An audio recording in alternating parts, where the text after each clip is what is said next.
Tell me about the blessing jewelry collection Yeah, and your so collaboration. yeah, with Micaela, with Micaela, we actually met in a mommy group. So my daughter's now 8, but our girls were not even 1 yet when we met. Yeah, so that's how we met, and just having play dates, and over time, she loved my jewelry, and she already had her Ahyin, I hope I'm pronouncing that right, line of Judaica pieces.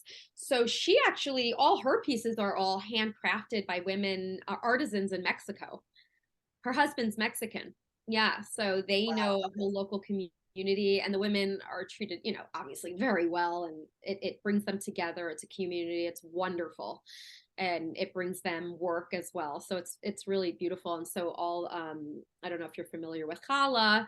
In Judaism, we have challah, Shabbat every Friday night. My nanny, who was my grandma, we called her nanny. She'd make challah fresh every night, and that's what most practicing Jewish people do. They make challah every Friday night.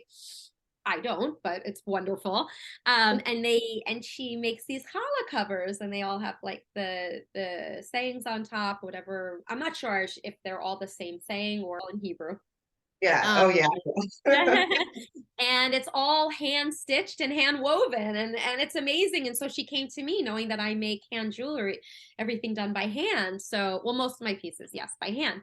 So she said, why don't we create a line of jewelry that have the Jewish words that have a meaning? So emet, E-M-E-T, that means truth. Or, O-R, that means light.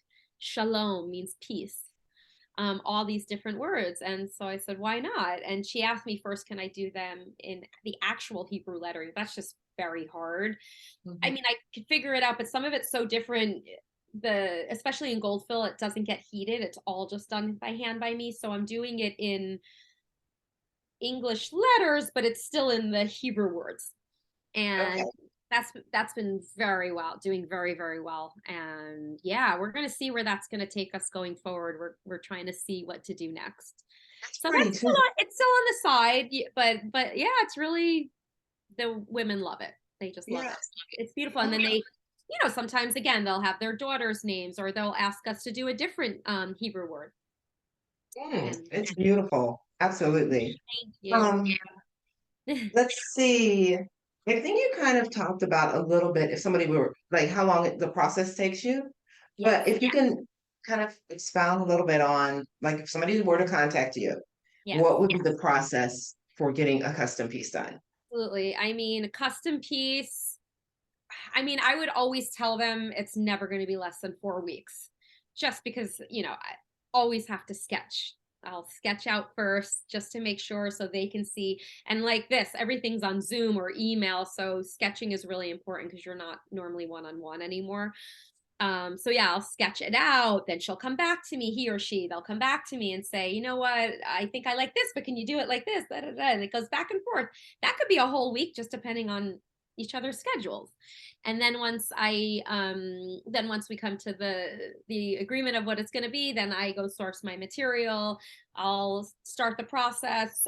Most likely for the custom pieces, I'll have to take it to my jeweler after I do the initial work, and then they'll solder and heat it together. They'll set the diamonds, and all my diamonds, each piece is hand drilled. So none of that is done on the computer. Very few times. I very rarely use CAD. The CAD work is when it's done on the computer. It's not done by hand, and it comes out in the mold, which is still really nice. But that's sometimes, because sometimes customers want things I just can't make myself. Like I'm good, but sometimes I'm like, I'm not a magician. So I ask them if it's okay. And I'm fine with that. I don't mind that. I just prefer to make things by hand. But if we have to do it on the computer, we'll do it on the computer. And it comes out totally perfect. My jewelry, when I make it by hand, nothing's ever perfect because it's handmade. But it depends on the customer and what they want. So if they want it perfect on CAD, I'm fine with that. It's perfect. And then after that, so if it's done in CAD, and then you have to wait for the wax, they have to make the mold and then the wax, and then you approve the wax, and then it's made into metal, and then once made into metal, it has to be pre-polished, then polished, and then all the diamond work setting and blah, blah, blah. Yeah, it could take time. So I always say 4 weeks. It could be less, it could be more. I Okay. just did a horseshoe for a customer. That went back and forth for a while. We were trying to figure out what metals to use together, what would work best.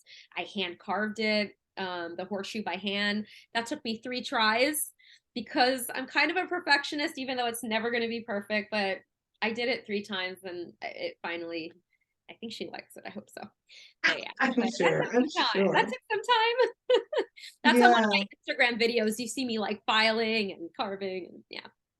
Wow. I mean, I think what you do is so amazing and creative because I wouldn't even know where to begin. You know what I mean? It's kind of like, I know what you mean. Like I'll look at someone that makes furniture by hand or like wooden furniture or anything and I'm like, how do you do that? How do you even architects? I For me that's like gibberish.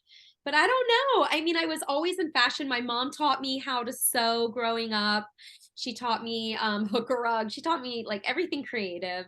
And I didn't mention this yet, but also my inspiration comes from my grandfather. He was a jeweler and it's almost like I don't know because it's in my blood. Jewelry was never my thing from the beginning. It was always fashion, and then I started working with Vera Wang, and it was just like being in the fashion industry. It was incredible, crazy, and then I'm Jewish, but also through my Buddhist practice, I practice Buddhism. Jewelry came up, and I thought of my grandfather, and I'm like, where did this come from? It was kind of weird. And I just started making jewelry, and all the girls at Vera Wang were like, ooh, they loved it. They started buying it. And yeah, that's kind of how it started. But I think it's somewhere in my blood. Me and my grandfather are connected in that way. I guess I take after him. But absolutely. he would make the links on the chain by hand. Wow. Yes, he made each piece by hand. So that, you know, and I didn't learn how to make jewelry. I just started like teaching myself. I can't solder like he did. It's a bench work. I can't do that. But so a You lot of have it in inspiration. you. You I definitely have I it in guess you. I have it in me. Yeah, I didn't Yeah, know. That's the funny absolutely. thing. I didn't know.